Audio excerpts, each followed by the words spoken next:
അഹങ്കാരവും ധിക്കാരവുമായി പടച്ചറപ്പിനെ മതിമറന്നുകൊണ്ട് ഈ ദുനിയാവിന്റെ തൊലിക്ക് മുകളിലൂടെ നടക്കുമ്പോ ഇടയ്ക്കിടയ്ക്കുന്ന ഖബറിനെ കുറിച്ച് ചിന്തിക്കുക ചെറുപ്പക്കാരാ.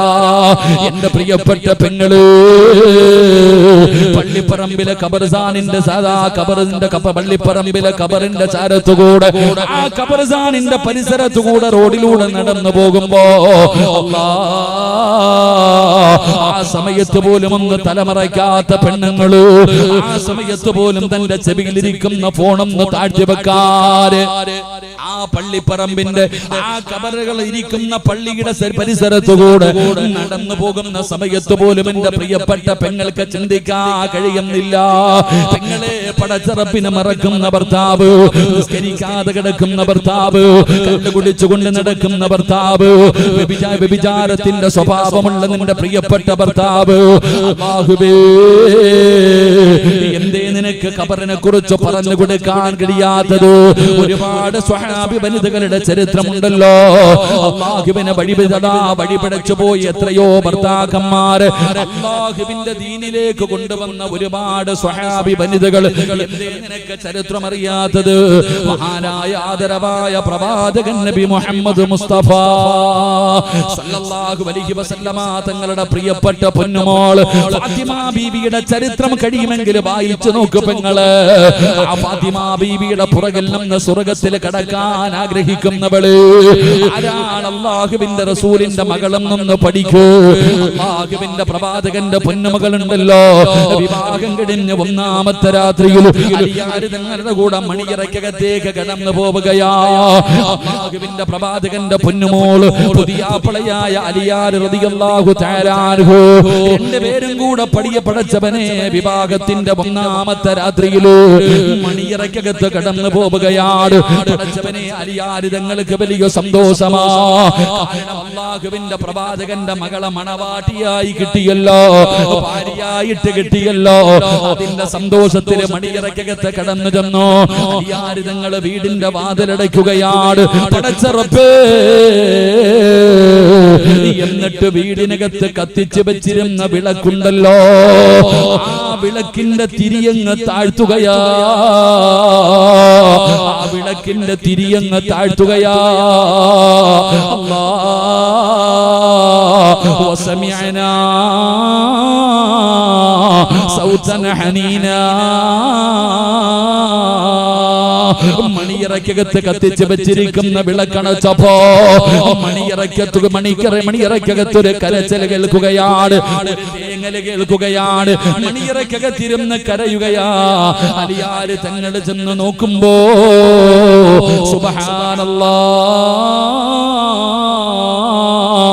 അല്ലാഹുവിന്റെ റസൂലിന്റെ പൊന്നുമകള് മണിയറയ്ക്കകത്തിരുന്ന് കരയുകയാ. അലിയാര് തങ്ങൾ ചോദിക്കുന്നു, ഫാത്തിമ എന്നെ ഇഷ്ടമില്ലേ ഫാത്തിമ? എന്നെ നിനക്ക് ഇഷ്ടമായില്ലേ ഫാത്തിമ? ഞാൻ പാവപ്പെട്ടവനായത് കൊണ്ടാണോ? നിന്നെ നിർബന്ധിച്ച് കല്യാണം കഴിപ്പിച്ചതാണോ? എന്തിനാ നീ മണിയറയ്ക്കകത്തിരുന്ന് കരയുന്നത്? ആ സമയത്ത് അല്ലാഹുവിന്റെ പ്രവാചകന്റെ പൊന്നുമകൾ പറഞ്ഞ മറുപടി എന്താ?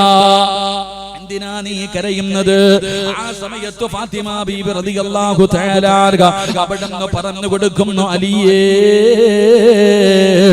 നിന്നെ ഇഷ്ടപ്പെടാത്ത ഏതെങ്കിലും ഒരു പെണ്ണി മദീനത്തുണ്ടോ? ഞാൻ കരയുന്നത് അതുകൊണ്ടല്ല. അലിയാര് തങ്ങൾ ചോദിച്ചു, പിന്നെ എന്തിനാ നീ കരയുന്നത്? ആ സമയത്ത് ഫാത്തിമ ബീബി റളിയല്ലാഹു തആല അവിടുന്ന് പറഞ്ഞ മറുപടി എന്തെന്നറിയോ? വീടിനകത്ത് കത്തിച്ചു വെച്ചിരുന്ന വിളക്കങ്ങ് പെട്ടെന്ന് അണച്ചപ്പോ, ഈ റൂമിനകത്ത് കത്തിച്ചു വെച്ചിരിക്കുന്ന വിളക്ക് പെട്ടെന്ന് അണച്ചപ്പോ ഇതിനകത്ത് വല്ലാത്ത ഇരുട്ട് വന്നല്ലോ. ഈ ഇരുട്ട് കണ്ടപ്പോ എനിക്ക് ഖബർ ഓർമ്മ വന്നു. അലിയേ, എന്നെ 3 കച്ചം വെള്ള തുണിയിൽ പൊതിഞ്ഞിട്ട് പള്ളിപ്പറമ്പിൽ 6 അടി മണ്ണെന്ന് പറയുന്ന കുടിക്കകത്ത് ഇറക്കി കിടത്തിയിട്ട് മണ്ണിട്ട് മൂടിയിട്ട് എല്ലാവരും എല്ലാവരും പോകുമ്പോ അതിനകത്ത് ഇതിനെക്കാളും വല്ലാത്ത ഇരുട്ടായിരിക്കുമല്ലോ. ആര് തങ്ങൾ ചോദിക്കുന്നു, ഫാത്തിമ ഇന്ന് നമ്മുടെ അതിരാത്രിയാ, ഇന്ന് നമ്മുടെ മണിയറയാ, ഈ മണിയറയ്ക്കകത്തിരുന്ന് കരയുകയാണോ? ഇന്ന് നമ്മുടെ മണിയറയാണെന്ന് പറയുമ്പോ ഫാത്തിമ ബീവി റളിയല്ലാഹു തആല അവിടെന്ന് പറയുന്നു, അലിയേ മണിയറ വിഭാഗത്തിന്റെ ഒന്നാമത്തെ രാത്രിയല്ല, അതിരാത്രിയല്ലടാ ചെറുപ്പക്കാരാ. അല്ലാഹുവിന്റെ പ്രവാചകന്റെ പൊന്നുമകൾ തന്റെ പ്രിയപ്പെട്ട ഭർത്താവിനോട് പറയുകയാ, മണിയറ ഒരുക്കേണ്ടത് ഇവിടെയല്ല, വിഭാഗത്തിന്റെ ഒന്നാമത്തെ രാത്രിയല്ല മണിയറ ഒരുക്കേണ്ടത്. എവിടെയാണ് മണിയറ ഒരുക്കേണ്ടതെന്നറിയുവോ? 3 കഷ്ടം വെള്ളത്തുണിയിൽ പൊതിഞ്ഞിട്ട് കുടുംബക്കാരും നാട്ടുകാരും കൂടെ പള്ളിപ്പറമ്പിൽ കൊണ്ടുപോയി കുടിച്ചിടുന്ന കബറുണ്ടല്ലോ, ആ കബറിനകത്ത് കിടക്കുന്ന രാത്രിയാണ്. ആ പള്ളിപ്പറമ്പിൽ 6 അടി മണ്ണാണ് മണിയറയാക്കേണ്ടത്, അവിടെയാണ് മണിയറ ഒരുക്കേണ്ടത്. ആ കബറിനകത്ത് വരുന്ന മുൻകറം നക്കീറെന്ന് പറയുന്ന മലക്കുകളുണ്ടല്ലോ, അവസാനം സലാം പറഞ്ഞ് പിരിയുമ്പോ ആ മലക്കുകൾ പറഞ്ഞു തരണം, പുതിയ പള കിടന്നുറങ്ങുന്നത് പോലെ, പുതിയ പെണ്ണ് കിടന്നുറങ്ങുന്നത് പോലെ ഈ മണിയറയ്ക്കകത്ത് കിടന്നുറങ്ങുകയെന്ന് ആ കബറിനകത്ത് വരുന്ന മലക്കുകൾ പറയണം. ആ കബറിനകത്ത് വരുന്ന മലക്കുകൾ പറയണം, അവിടെയാണ് മണിയറ ഒരുക്കേണ്ടത്, അല്ലാതെ വിഭാഗത്തിന്റെ ഒന്നാമത്തെ രാത്രിയല്ല. ഫാത്തിമ ബീവി റളിയല്ലാഹു തആല അൻഹാ അലിയാര് തങ്ങളോട് പറയുന്നു, അലിയേ ആ പള്ളിപ്പറമ്പിലാണ് മണിയറ ഒരുക്കേണ്ടത്. അന്നത്തെ രാത്രി മുഴുവനും നിസ്കരിപ്പിച്ച് ഖുർആൻ ഓതിപ്പിച്ചു, അവിടുന്ന് തൗബ ചെയ്യിപ്പിച്ചു, രണ്ടുപേരും ഒരുമിച്ചിരുന്ന് ദിക്ർ പറയുകയാ. അതാ പുതിയ പെണ്ണ് തന്റെ ഭർത്താവിനോട് ഖബറിനെ കുറിച്ച്, ഖബറിന്റെ ഏകാന്തതയെ കുറിച്ച്, ഖബറിന്റെ ഞെരുക്കത്തെ കുറിച്ച്, ഖബറിന്റെ അദാബിനെ കുറിച്ച് പറഞ്ഞു കൊടുത്തു എന്ന് ചരിത്രം പറയുമ്പോ, പെണ്ണുങ്ങൾ ഇങ്ങനെയാ, നിന്റെ മുൻഗാമികളായ മഹദിമാർ ഇങ്ങനെയാ ജീവിച്ചിരുന്നത്. അതുകൊണ്ട് എന്റെ പ്രിയപ്പെട്ടവരോട് പറയുകയാ, മോനെ കളിക്കല്ലേ, തമാശ പറയില്ലേ. റസൂലുള്ള പറയുന്നു, സ്വഹാബാ സഹാബാ, ഒരു ദിനം നിങ്ങൾക്കും ഇതുപോലെ കബർ കുടിക്കപ്പെടുമെന്ന് ആദരവായ പ്രവാചകൻ നബി മുഹമ്മദ് മുസ്തഫ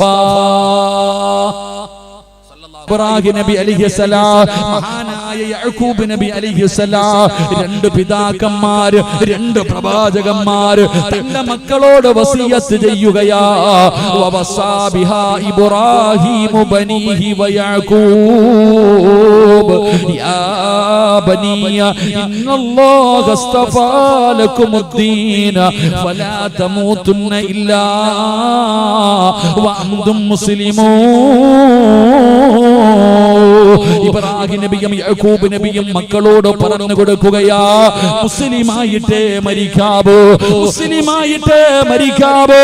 അവർ കുറപ്പില്ലായിരുന്ന സഹോദരാ, എന്തിനാ ആദരവായ പ്രവാചകൻ നബി മുഹമ്മദ് മുസ്തഫ ഈ പ്രപഞ്ചം തന്നെ സൃഷ്ടിക്കാൻ കാരണക്കാരനായ അസ്റഫുൽ ഖൽഖായ തങ്ങളുണ്ടല്ലോ, അതിരാത്രി സുജൂദിൽ കിടന്ന് കരയുകയാണ്.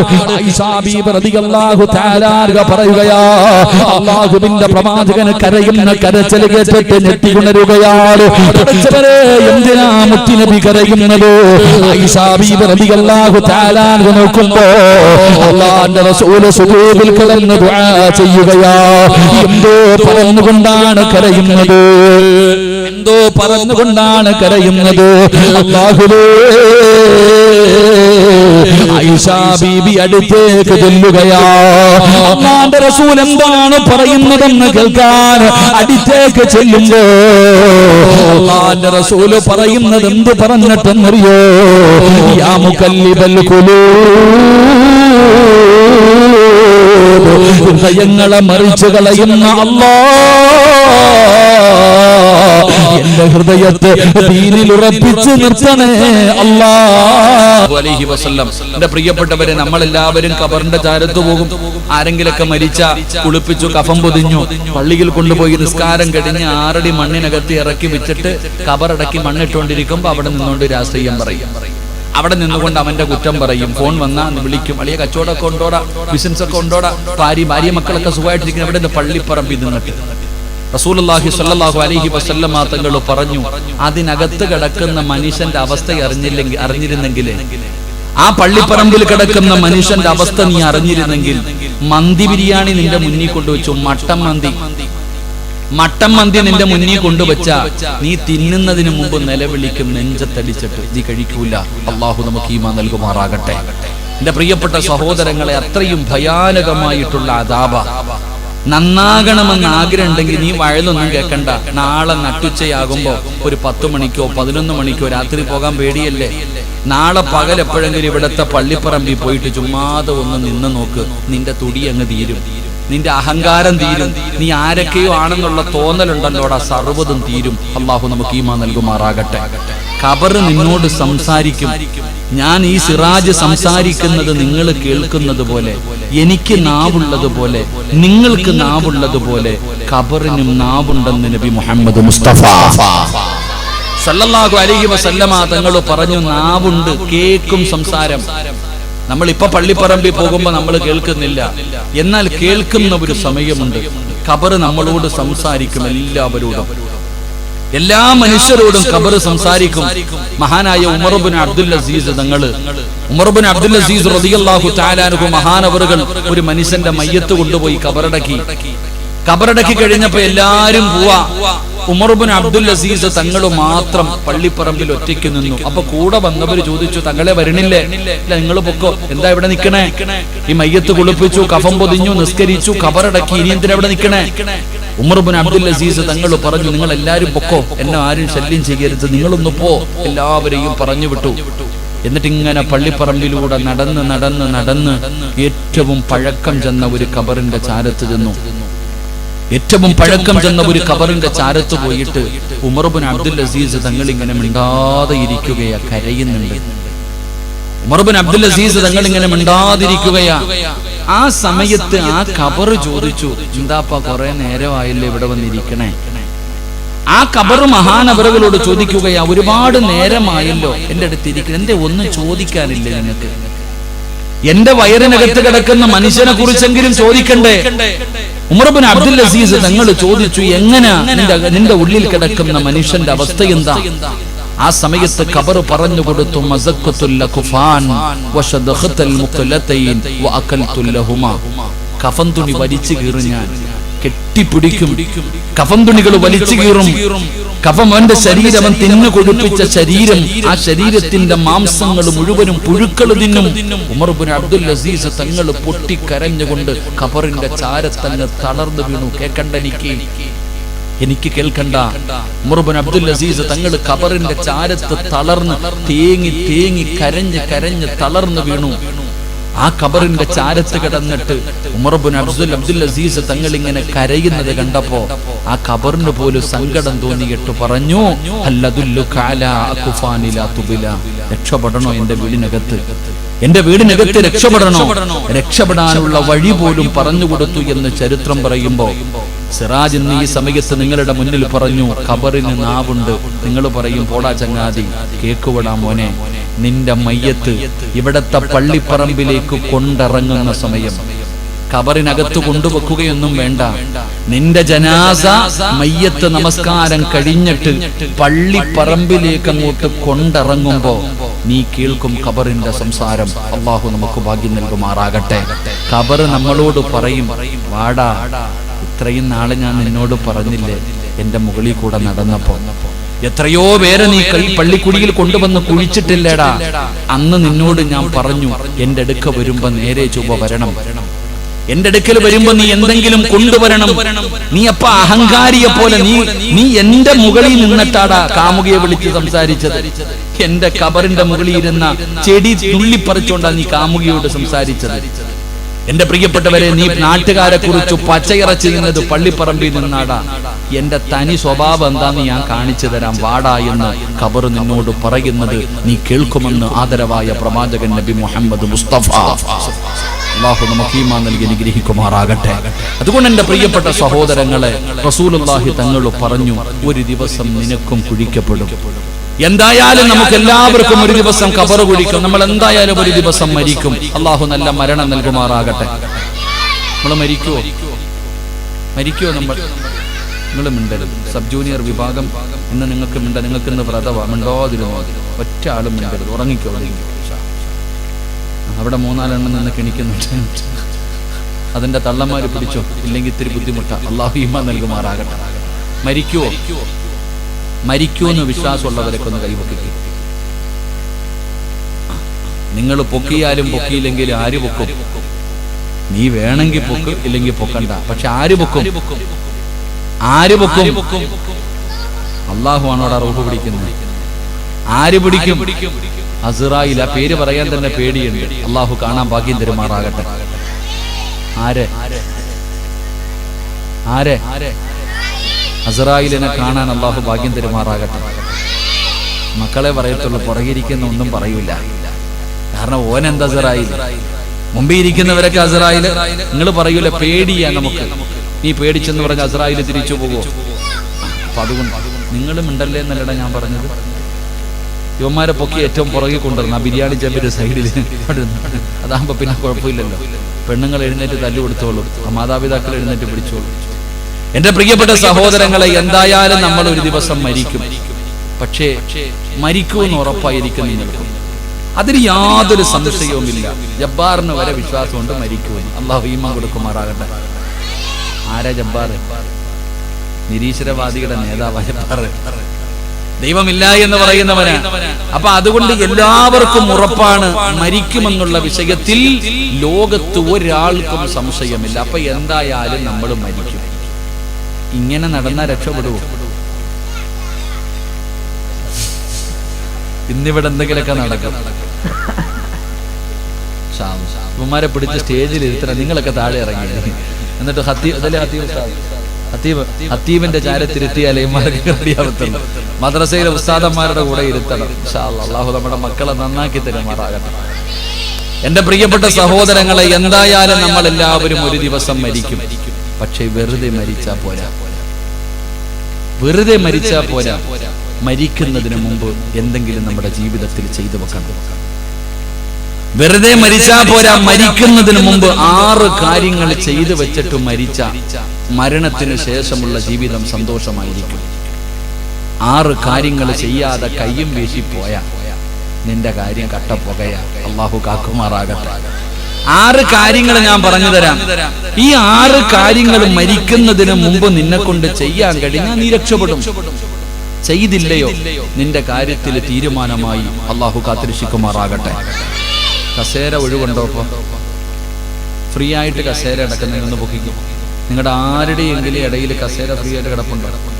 ഒന്ന് പൊക്കിക്കുക. ഇതോ ആ ചങ്ങായിമാർക്ക് കൊടുത്ത റോഡിലൊക്കെ നിൽക്കണതോ ഒന്ന് സംഘാടകരാരെങ്കിലും കസേര ഒന്ന് അവർക്ക് അൽഹംദുലില്ലാ കാല് വെക്കുന്നത് അങ്ങ് ഒഴിവാക്കിയാൽ മതിയല്ലോ. നീ അതിൽ തന്നെ ഇരുന്നു. വേണ്ട, നിങ്ങൾ എഴുന്നേറ്റ് കഴിഞ്ഞാൽ അതിലെ ഓടിക്കളയും. അതുകൊണ്ട് എന്റെ പ്രിയപ്പെട്ട സഹോദരങ്ങളെ, സഹോദരിമാരെ, അപ്പം മരിക്കുമ്പോ വെറുതെ മരിച്ചാ പോരാ. മരിക്കുന്നതിന് മുമ്പ് എന്റെ പ്രിയപ്പെട്ടവരെ 6 കാര്യങ്ങൾ ചെയ്തു വെച്ചിട്ട് മരിക്കണം. എങ്കിലേ രക്ഷപ്പെടാൻ പറ്റൂ. അള്ളാഹു ഭാഗ്യം തരുമാറാകട്ടെ. ഇവിടെ മയ്യത്ത് കബറടക്കലുണ്ടോ? ഇവിടെ ഉണ്ടില്ല. ഇവിടെ പള്ളിപ്പറമ്പ് എവിടെ? ബാക്കില. ലൈറ്റൊക്കെ ഉണ്ടോ? ഇരുട്ടായില്ല. ലൈറ്റ് എന്തിനാപ്പാ? പള്ളിക്കാടെന്ന് പറഞ്ഞാൽ ഇരുട്ടായിരിക്കണം. അത് തന്നെ പള്ളിക്കാടെന്ന് പറഞ്ഞാൽ ഇപ്പൊ ഇരുട്ട്. പോവാൻ പേടിയാ നമുക്കൊക്കെ. ഇപ്പം പറ്റുമോ? പള്ളിപ്പറമ്പിലേക്ക് നമുക്ക് പോകാൻ തന്നെ പേടിയാ. പകല് പോലും നമ്മൾ പോകൂല. എന്റെ പ്രിയപ്പെട്ട സഹോദരങ്ങൾ, അപ്പൊ 6 കാര്യങ്ങൾ ചെയ്തിട്ട് വേണം പള്ളിപ്പറമ്പിലേക്ക് പോകാൻ. അല്ലാഹു ഭാഗ്യം തരുമാറാകട്ടെ. എന്റെ പ്രിയമുള്ള സഹോദരങ്ങളെ, അല്ലാഹുവിന്റെ പരിശുദ്ധമായ ഖുർആൻ പറയുകയാ, 6 കാര്യങ്ങൾ ചെയ്തു വെച്ചിട്ട് വേണം നിങ്ങൾ പള്ളിപ്പറമ്പിലേക്ക് പോകേണ്ടത്, അസ്റായിലിനെ കാണേണ്ടത്. അല്ലാതെ വെറുതെ പോയി കഴിഞ്ഞാ നിന്റെ കാര്യം വല്ലാത്ത കഷ്ടമാണ്. അതുകൊണ്ട് അല്ലാഹുവിന്റെ പരിശുദ്ധമായ ഖുർആൻ ഇവിടുന്ന് ഒന്നാമതായി പറയുകയാ, പെങ്ങളെ നല്ലതുപോലെ കേട്ടോ, കളിയും തമാശയുമായിട്ട് നിങ്ങൾ ഈ വിഷയത്തെ കാണരുത്. അല്ലാഹുവിന്റെ പരിശുദ്ധമായ ഖുർആൻ പറയുകയാ, എന്തായാലും ഒരു ദിവസം നിങ്ങളെ തേടി മരണം വരുമല്ലോ. മരണമുണ്ടെന്ന് പറഞ്ഞത് ആരെന്നറിയുമോ? അല്ലാഹു തന്നെയാണ്. കുല്ലു നഫ്സിൻ ദാഇഖത്തുൽ മൗത്ത്, മരണമുണ്ടെന്ന് പറഞ്ഞത് അല്ലാഹുവാ. അതുകൊണ്ട് എന്റെ പ്രിയപ്പെട്ട സഹോദരങ്ങളോട് സഹോദരിമാരോട് പറയുകയാണ്, വെറുതെ മരിച്ചാ പോരാ, വെറുതെ മരിച്ചാ പോരാ, പിന്നെ എങ്ങനെ മരിക്കണമെന്നറിയുമോ? അല്ലാഹുവിന്റെ പരിശുദ്ധമായ ഖുർആൻ ഇവിടുന്ന് പറയുകയാ, യാ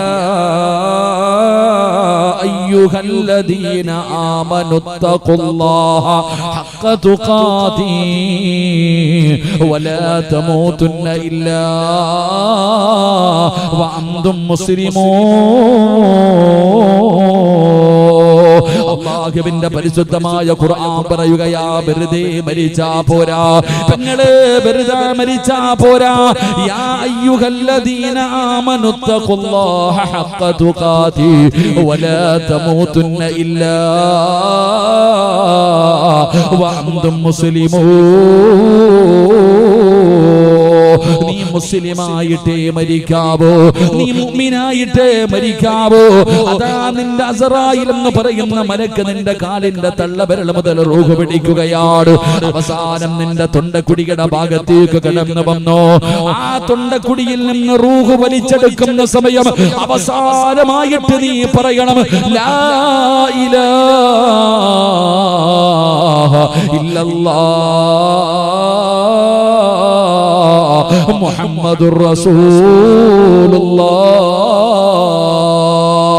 ഈ ലോകത്ത് നിന്ന് യാത്ര പറയുന്ന സമയത്ത് അല്ലാഹു തന്ന നാവ് കൊണ്ട് നീ അവസാനമായിട്ട് പറയേണ്ട വാചകമേതാ? ലാ ഇലാഹ ഇല്ലല്ലാഹ്. നീ ശഹാദത്ത് കലിമ പറഞ്ഞിട്ടേ മരിക്കാവോ. വെറുതെ മരിക്കല്ലേ, വെറുതെ മരിക്കല്ലേ. നീ ശഹാദത്ത് കലിമ പറഞ്ഞിട്ടേ മരിക്കാവോ. അത് പറഞ്ഞാ നീ സ്വർഗത്തിൽ പ്രവേശിച്ചു എന്ന് നബി മുഹമ്മദ് മുസ്തഫ സല്ലല്ലാഹു അലൈഹി വസല്ലമ തങ്ങൾ പറയുകയാ. അത് പറഞ്ഞിട്ടാണ് നീ മരിക്കുന്നതെങ്കിൽ കുല്ലു നഫ്സിൻ ദായിഖത്തുൽ മൗത്ത് വ ഇന്നമാ തുവഫൗന ഉജൂറകും യൗമൽ ഖിയാമ ഫമൻ സുഖസിക അനിൻ നാർ വ ഉദ്ഖിലൽ ജന്നത ഫഖദ് ഫാസ്. അവനാണ് വിജയിച്ചവൻ, അവനാണ് വിജയിച്ചവൻ. എടാ, ഈ ദുനിയാവിന്റെ തൊലിക്ക് മുകളിൽ ജീവിക്കുമ്പോ ഇവിടെ വിജയിച്ചിട്ട് കാര്യമില്ല. ഇവിടെ നാട്ടുകാര് നിന്നെ കുറിച്ച് നല്ലത് പറഞ്ഞിട്ട് കാര്യമില്ല. പറയേണ്ടത് എപ്പോഴെന്നറിയുമോ? എവിടെയാണ് വിജയിക്കേണ്ടതെന്നറിയുമോ? കഴിയുമെങ്കിൽ നീ തെളിയിച്ച് കാണിക്ക്. വിജയിക്കാൻ കഴിയുമെങ്കിൽ നീ വിജയിച്ച് കാണിക്ക്. എപ്പോഴാ വിജയിക്കേണ്ടതെന്നറിയോ? ജീവിതത്തിൽ ഒരുപാട് പ്രാവശ്യം പറയുന്ന, ഏത് പാതിരാത്രി വിളിച്ചു ചോദിച്ചാൽ, ഏത് ഉറക്കത്തിൽ ചോദിച്ചാൽ ലാ ഇലാഹ ഇല്ലല്ലാഹ് പറയാനറിയാത്ത ഒരു മനുഷ്യനുമില്ലല്ലോ. ഏത് മുതുകുടിയന് പോലും പറയാനറിയുമല്ലോ. നിസ്കരിക്കാൻ അറിയാത്തവനും ഖുർആൻ ഓതാൻ അറിയാത്തവനും ലാ ഇലാഹ ഇല്ലല്ലാഹ് എന്ന് പറയാനറിയുമല്ലോ.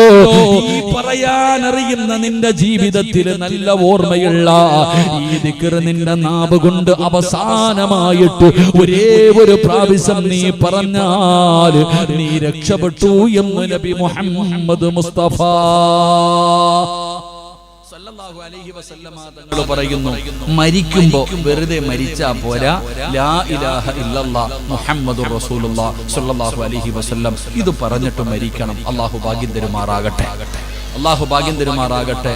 ഇത് പറയുമ്പോ എന്റെ മുന്നിലിരിക്കണ വാപ്പ ചിന്തിക്കുക, ഇത്രയേ ഉള്ളൂ. കാരണം നിസ്കരിക്കുന്നവന് സ്വർഗമുണ്ട്, ഖുർആൻ പഠിച്ചവന് സ്വർഗമുണ്ട്, സദക്ക കൊടുത്തവന് സ്വർഗമുണ്ട്, പള്ളി കെട്ടി കൊടുത്തവന് സ്വർഗമുണ്ട്. എല്ലാവർക്കും സ്വർഗമുണ്ട്, ഉണ്ടെന്നാ പറഞ്ഞ. സ്വർഗമുണ്ട്, സ്വർഗമുണ്ട്, സ്വർഗമുണ്ടെന്നാ പറഞ്ഞു. എന്നാൽ ഒരാൾ മരിക്കുന്ന സമയം ഷഹാദത്ത് കലിമ പറഞ്ഞു മരിച്ച അവൻ സ്വർഗത്തിൽ പ്രവേശിച്ചു കഴിഞ്ഞു, ഉറപ്പായി കഴിഞ്ഞു. അല്ലാഹു ഈമാൻ നൽകുമാറാകട്ടെ.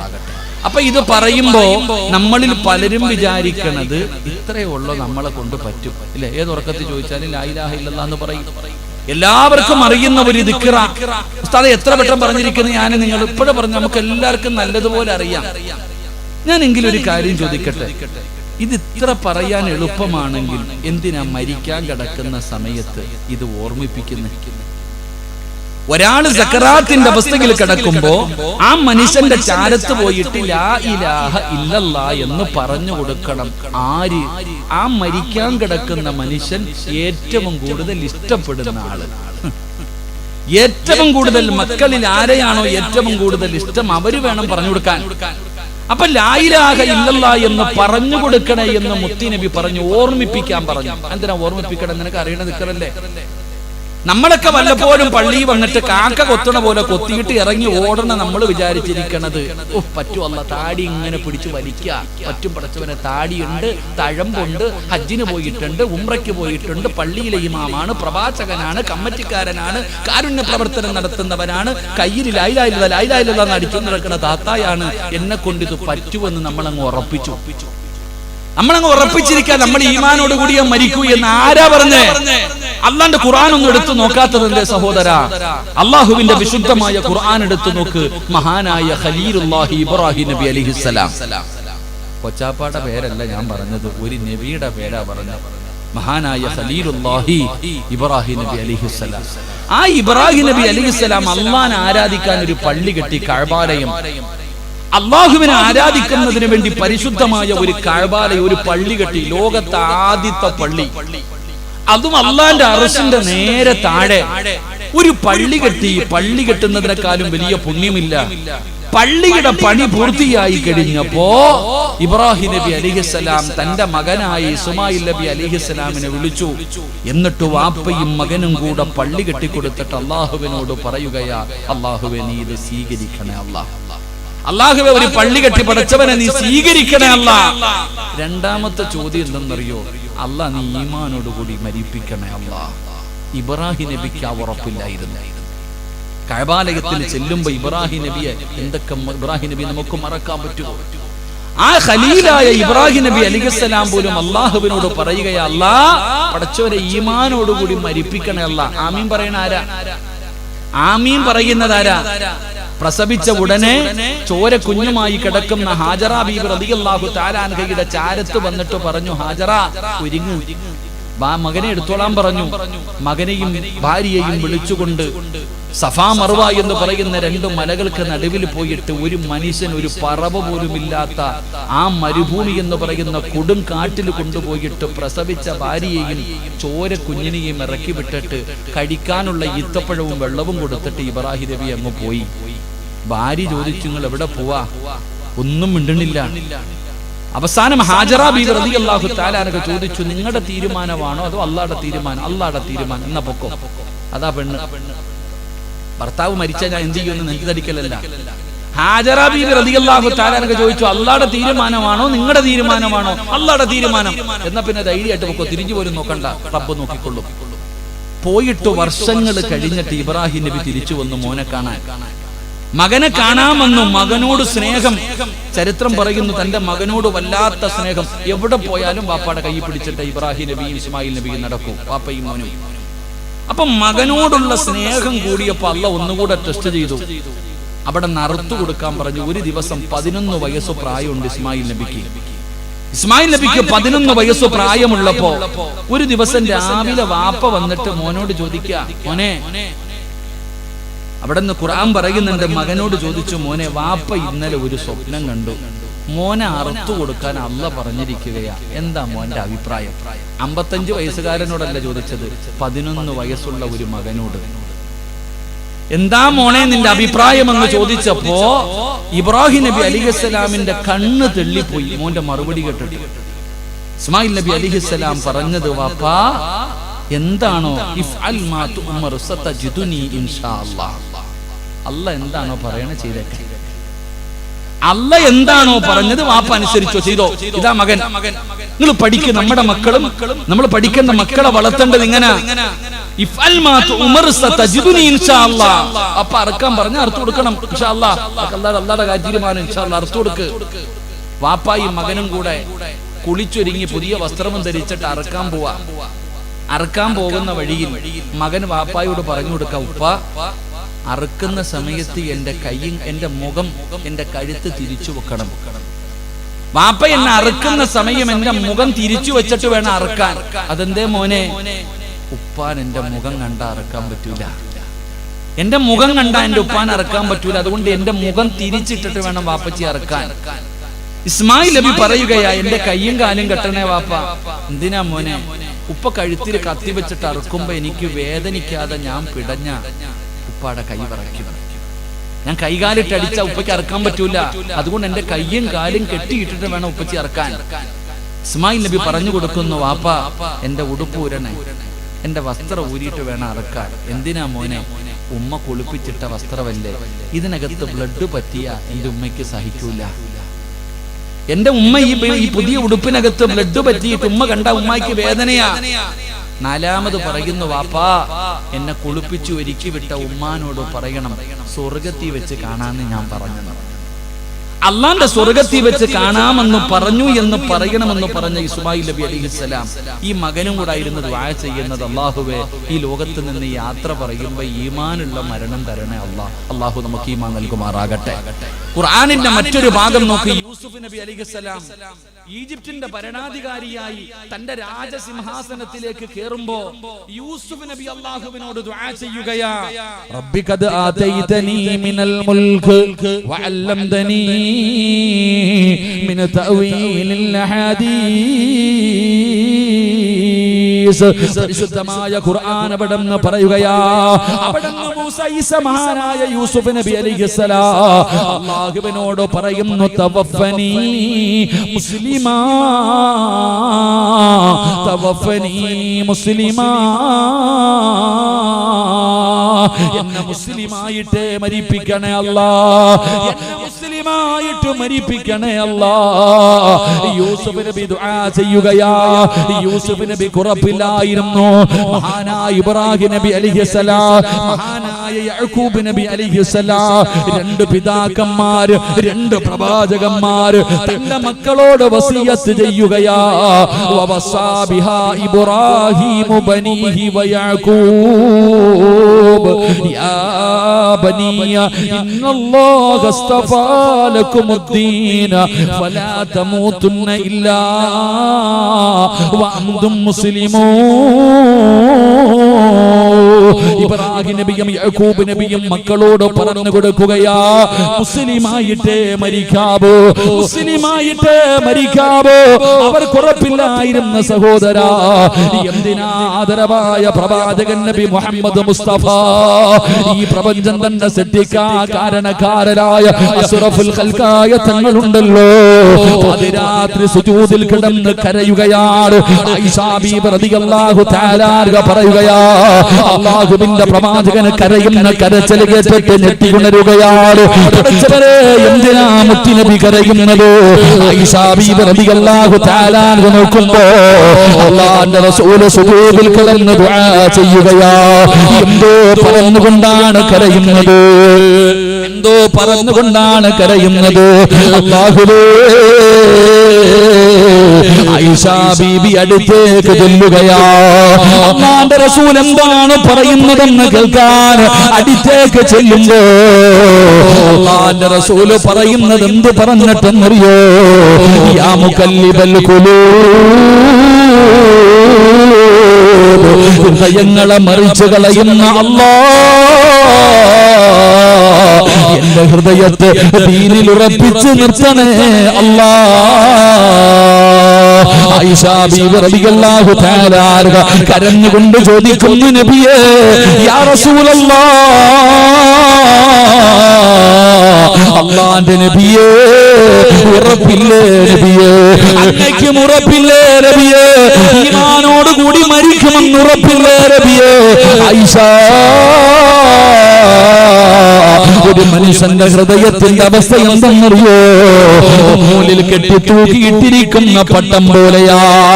കാറ്റടിച്ചാൽ എങ്ങോട്ട് വേണമെങ്കിലും പറക്കുമല്ലോ, എങ്ങോട്ട് വേണമെങ്കിലും പറക്കാമല്ലോ. എന്താ ചിന്തിക്കാത്തത്? ഒരുപാട് ചരിത്രങ്ങൾ പഠിച്ചവനല്ലോ. അല്ലാഹുവിന്റെ ഖുർആൻ ഒരുപാട് ചരിത്രങ്ങൾ പറയുന്നല്ലോ. ജീവിച്ചിരുന്ന കാലം മുഴുവനും മുസ്ലിമായി ജീവിച്ചിട്ട് അവസാനം കാഫിറായി ചത്തുപോയ എത്ര പേരുണ്ട് ചെറുപ്പക്കാരാ? മുസ്ലിമായി ജീവിച്ച് അവസാനം കാഫിറായിട്ട് മരിച്ചുപോയി എത്ര പേരുടെ ചരിത്രം നിനക്ക് വേണം? അള്ളാഹു നമുക്ക് ഈമാൻ നൽകുമാറാകട്ടെ. എത്രയോ പേര് അള്ളാഹുവിനെ മറന്ന് നടന്നിട്ട് അവസാനം മരിക്കുമ്പോ ഇസ്ലാമിലേക്ക് കടന്നു വന്നിട്ട് ഈമാനോടുകൂടി മരിച്ച എത്ര പേരുണ്ട്? എന്തേ പഠിക്കാത്തെ? എന്താ ഞാനും നിങ്ങൾ മനസ്സിലാക്കാത്ത? മഹാനായ ആദരവായ പ്രവാചകൻ നബി മുഹമ്മദ് മുസ്തഫ സല്ലല്ലാഹു അലൈഹി വസല്ലം സ്വഹാബത്തിന്റെ ചരിത്രം നമുക്കറിയാം. അസ്വഹാബി കന്നുജൂം. ഏത് സഹാബത്തിനെ പിൻപറ്റിയാലും സ്വർഗ്ഗത്തിൽ പോകുമെന്ന. അപ്പൊ അങ്ങനെയുള്ള സ്വഹാബികളിൽപ്പെട്ട സ്വഹാബിയാണ് മഹാനായ പ്രവാചകൻ സല്ലല്ലാഹു അലൈഹി വസല്ലമ തങ്ങളുടെ സ്വഹാബി അൽഖമ റളിയല്ലാഹു തആല അൻഹു. റസൂലുള്ളാഹി തങ്ങളുടെ കയ്യിൽ പിടിച്ചു മുസാഫഹത്ത് ചെയ്തു. പ്രവാചകന്റെ പുറകിൽ നിന്ന് നിസ്കരിച്ചു. പ്രവാചകൻ വഅ്ള് പറയുന്നത് കേട്ടു. പ്രവാചകൻ ദുആ ചെയ്യുമ്പോൾ ആമീൻ പറഞ്ഞ സഹാബിയ സഅലബ. പള്ളിയുടെ മാടപ്രാവെന്ന ഇരട്ടപ്പേരെന്നല്ല വിളിപ്പേര്. സ്വഹാബികൾ വിളിച്ചിരുന്നു പള്ളിയുടെ മാടപ്രാവ്. അങ്ങനത്തെ സഹാബി. ഈ സഹാബി അവസാനം മരിച്ചത് കാഫിറിനെ പോലെ ചത്തുപോയി. അല്ലാഹു കാത്തിരക്ഷിക്കുമാറാകട്ടെ. വളരെ മോശമായ രീതിയിൽ മരിച്ചുപോയി എന്ന് ഖുർആൻ നമുക്ക് പറഞ്ഞു തരുന്നുണ്ട്. അള്ളാഹുവിന്റെ വിശുദ്ധമായ ഖുർആൻ എടുത്തു നോക്ക്.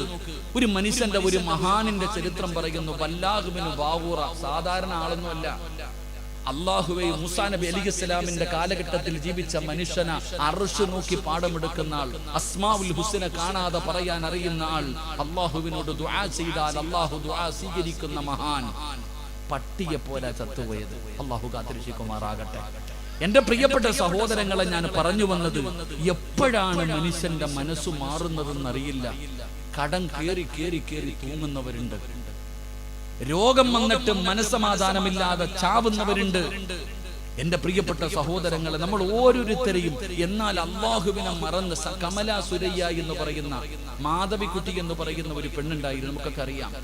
അവരുടെ കഥകളും അവരുടെ നോവലുകളും വായിച്ച നാണം തോന്നും. കാരണം അത്രയ്ക്കും സെക്സ് രീതിയിലാണ് അവർ കഥ എഴുതുന്നത്.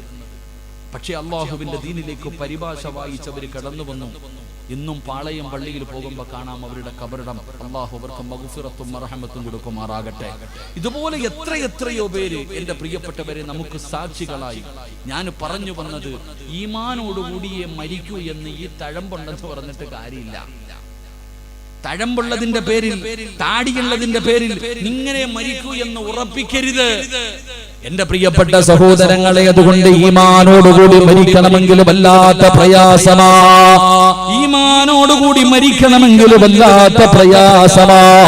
അതുകൊണ്ട് എന്റെ പ്രിയപ്പെട്ടവരോട് പറയുകയാ, ഈമാനുള്ള മരണം കിട്ടണമെങ്കിൽ വല്ലാത്ത കഷ്ടപ്പാടാ സഹോദരാ. ഈമാനുള്ള മരണം കിട്ടണമെങ്കിൽ വല്ലാത്ത കഷ്ടപ്പാടാ ചെറുപ്പക്കാരാ.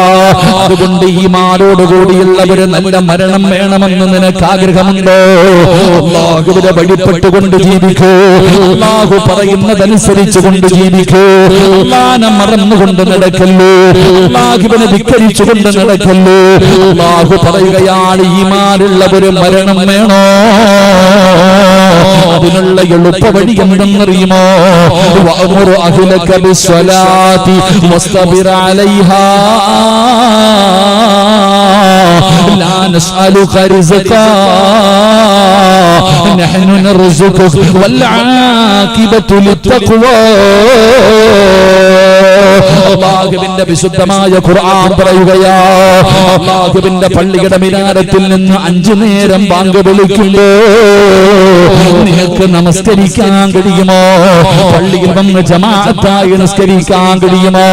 പെങ്ങളെ കഴിയുമോ? പൊന്നുമോളെ 5 വഖത്ത് ബാങ്ക് വിളിച്ചു കഴിഞ്ഞാൽ നിന്റെ വീടിന്റെ അകത്ത് നിസ്കരിക്കാൻ കഴിയുമോ? അങ്ങനെ നീ നിസ്കരിച്ചാ വല്ലാഖിബത്തു ലിത്തഖ്വാ,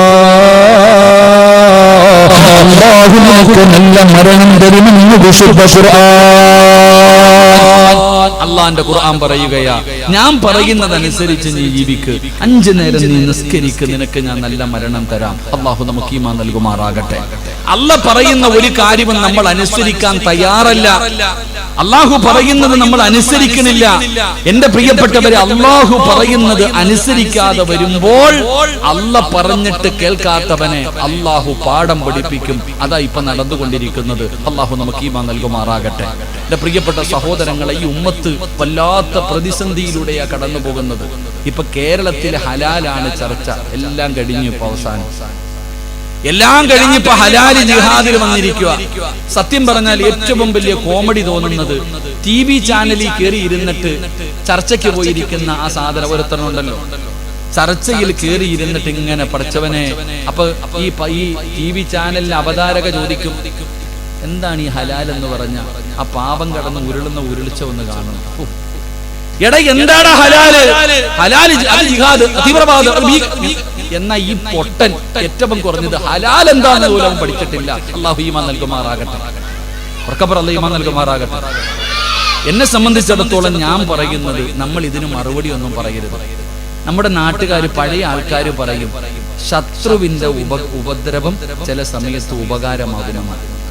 അതിന് വേറെന്തോ ഒരു പഴഞ്ചൊല്ല് പറയാറുണ്ട്. നമ്മുടെ കൊല്ലം ജില്ലക്കാർ പറയും, ഞാനത് എന്തോ ഓർമ്മയില്ല. പഴയ ആൾക്കാർ പറയണത്, ഞങ്ങളുടെ നാട്ടിലൊക്കെ പറയണത് ഞാൻ പറയുന്നില്ല. ശത്രുവിന്റെ ഉപദ്രവം ചില സമയത്ത് ഉപകാരമാകും. ഇവന്മാരെല്ലാരും കൂടെ എല്ലാം എടുത്തിട്ടിട്ട് ഇപ്പൊ പപ്പടം ജിഹാദായി, ശർക്കര ജിഹാദായി, എല്ലാം ജിഹാദ് തന്നെ പോട്ടെ. ഈ ഹലാൽ എന്ന് പറയുന്ന ഈ വിഷയം എടുത്ത് ചർച്ചയ്ക്കിട്ടപ്പോ ഉണ്ടായ ഒരു നല്ല ഗുണം എന്തെന്നറിയോ? ഒരുപാട് പേര് ഈ ഹലാൽ എന്ന് പറഞ്ഞാൽ എന്താണെന്ന് പഠിച്ചു. അതാ മനസ്സിലാക്കേണ്ടത്. ഇന്ന് വരെ ഏതെങ്കിലും ഒരു ഹൈന്ദവനായ സഹോദരൻ, ഒരു ക്രിസ്ത്യാനിയായ സഹോദരൻ അവന്റെ അടുത്ത് ഹലാൽ ചോദിച്ചാൽ ഓൻ വായും തുടങ്ങിയിരിക്കും. ഇപ്പൊ പോയി ചോദിക്കേ, അവർ എന്താണ് ഹലാല്, എന്താണ് ഹറാമ്, അവര് പഠിച്ചു. അപ്പൊ അവർ പഠിക്കാൻ ഒരു കാരണമായി എന്നാണ് ഞാൻ മനസ്സിലാക്കുന്നത്. എന്താണ് ഹലാല് എന്ന് ഇപ്പൊ ചാനൽ ചർച്ചയിൽ കയറി ഇരുന്നിട്ട് ഓരോ ആൾക്കാർ പറയണ കേൾക്കുമ്പോ കൊതി തോന്നുകയാ. പക്ഷെ നമുക്ക് എന്താണെന്നറിയാം, ഹലാല് മുസ്ലിമീങ്ങളായി നമുക്ക് ഹലാലും അറിയത്തില്ല, ഹറാമും അറിയത്തില്ല. നമ്മളതാ ഹലാൽ എന്ന് പറഞ്ഞാൽ എന്താ? അത് ഇറച്ചി തിന്നരുത്, മുസ്ലിം ഭാഷ ഇത്രേ നമുക്കറിയത്തുള്ളൂ. കാനാട കാര്യം മാത്രമേ നമുക്കറിയത്തുള്ളൂ, വേറെ ഒന്നും നമുക്കറിയില്ല. അല്ലാഹു ഈമാൻ നൽകുമാറാകട്ടെ. ഒന്നോർത്താ സത്യം തന്നെയാണ്. നേരെ കരുനാഗപ്പള്ളിയിലോ അല്ലെങ്കിൽ ഓച്ചിറയിലോ അല്ലെങ്കിൽ ഇവിടെയുള്ള ഏതെങ്കിലും ടൗണിൽ പോയിട്ട് കടയിൽ പോയി ഹോട്ടലിൽ പോയിട്ട് പറയും, 4 ശവായി 2 തന്തൂരി 1 അൽഫഹം, ചുട്ടതും പൊരിച്ചതും കറുത്തതും. ആരാപ്പാ ചോദിക്കണേ? എന്തെങ്കിലും നമ്മൾ ചോദിക്കാറുണ്ടോ? നമ്മൾ പോകും, പേടിക്കും, കൊണ്ടുവന്നിരുന്നു മൂക്കുറ്റ അടിക്കും, അത്ര തന്നെ. എന്നാൽ ഒന്നിനെ കുറിച്ചും നമ്മൾ ചിന്തിക്കൂല. പിന്നെ മനസ്സിലാക്കേണ്ട ഒരു കാര്യം, ഒരു മുസ്ലിമിന്റെ കടയിലും ഹലാലെന്ന് എഴുതി വെക്കാറില്ല. ഉണ്ടോ? മാർക്ക് തന്നെ പരിചയമാണ്. എന്റെ പ്രിയപ്പെട്ടവര്, നമ്മൾ ചിന്തിക്ക്, ഏതെങ്കിലും ഒരു മുസ്ലിമിന്റെ കടയുടെ മുന്നിൽ ഹലാലെന്ന് എഴുതി വെച്ചിട്ടുണ്ടോ? ഇല്ല. കാരണം എന്തേ? അവൻ ഹലാലെ തിന്നാവൂ, അവൻ ഹലാലെ കൊടുക്കാവൂ. അത് മുസ്ലിമിനാണെങ്കിലും അമുസ്ലിമിനാണെങ്കിലും ഹലാലായ ഫുഡ് മാത്രമേ ആർക്കും കൊടുക്കാൻ പാടുള്ളൂ. ഇല്ലെങ്കിൽ അവൻ അല്ലാഹുവിന്റെ മുന്നിൽ കണക്ക് പറയേണ്ടി വരും. അല്ലാഹു ഈമാൻ നൽകുമാറാകട്ടെ. ഇത് എഴുതി വെച്ചിരിക്കുന്നത് പാവപ്പെട്ടവന്മാരാ. അവന്റെ വയറ്റത്തടിക്കാനുള്ള പരിപാടി ഇപ്പൊ നടന്നുകൊണ്ടിരിക്കുന്നത്. ശർക്കരയുടെ പേര് പറഞ്ഞ് ശർക്കര ഉണ്ടാക്കുന്നവനെ തെരഞ്ഞു പോയപ്പോ കണ്ണീ കൂടെ പൊന്നീച്ച തീർന്നു. അത് കഴിഞ്ഞ് ഗൾഫിലേക്ക് അയക്കുന്ന ഹലാല്, അതിന്റെ പേര് തപ്പിയിട്ട് അതിന്റെ മുതലാളിയെ തെരഞ്ഞപ്പോ ആ ചർച്ചയും തീർന്നു. പപ്പടം ഇപ്പൊ തുപ്പലായി, വാരലായി, എന്തൊക്കെയായി. അല്ലാഹു ഈമാൻ. സത്യം പറഞ്ഞ സങ്കടം തോന്നി ഇവരുടെ അവസ്ഥ കണ്ടിട്ട്. അല്ലാഹു ഈമാൻ കൊടുത്ത് അനുഗ്രഹിക്കുമാറാകട്ടെ. പക്ഷെ ചിരിക്കാൻ പറഞ്ഞതല്ല, എന്തുകൊണ്ടാണ് നമ്മളോട് ഇങ്ങനെയൊക്കെ ചെയ്തെന്നറിയോ? ഈ ശത്രുക്കൾ എല്ലാ ഭാഗത്തുകൂടെയും നമ്മളുടെ നെഞ്ചത്ത് കയറാനുള്ള കാരണം, നമ്മൾ അല്ലാഹു പറഞ്ഞാൽ കേൾക്കത്തില്ല. അപ്പൊ പിന്നെ അല്ലാഹു നമ്മളെ നന്നാക്കും. അല്ലാഹു നമ്മളെ നന്നാക്കാൻ തീരുമാനിച്ചിരിക്കുകയാണ്. അല്ലാഹു നമുക്ക് ഈമാൻ നൽകുമാറാകട്ടെ.